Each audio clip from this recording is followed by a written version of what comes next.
Listen, hear and act is the best advice I've ever heard for board members, and it came from a Welsh resident board member.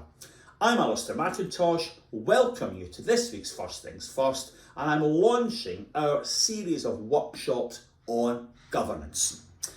Many really clever and extremely committed people sit on boards, and that makes you wonder why things go wrong. They're a lot sharper than me, but I still do come across problem after problem. Why is that? Let's roll through some of the things I tend to see in problem cases.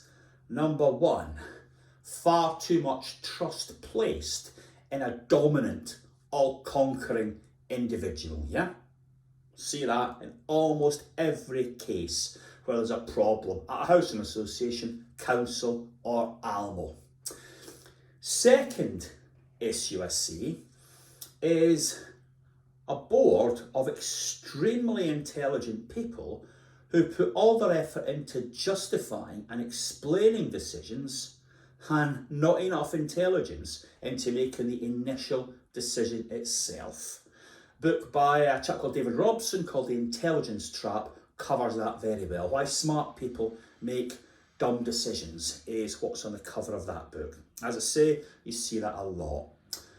Third problem is folk think the boardroom is more important than it really is, and they get caught out by not listening to residents or the front line. So when ITV or others or activists turn up, they're caught a little bit on the hop. So we need to get out the boardroom and find out what's really happening on the ground. Fourth problem, and you see this almost everywhere, board papers that run to hundreds and hundreds of pages. And to be honest with you, if a sub-editor was employed, those papers, you could cut them in half, maybe even further. So I think more effort needs to go into editing and refining those board papers so that folk are clear on what's going on and the decisions they've been asked to make. And the fifth problem I see a lot of is that folk generally are fantastic at listing out all the risks they face. They're also very good at coming up with plans for dealing with those risks. But it all falls apart when reality strikes. Because as we've seen in recent years, the risks are never the risks we've anticipated. They're always something else. And the advice from other sectors is to wargame risks.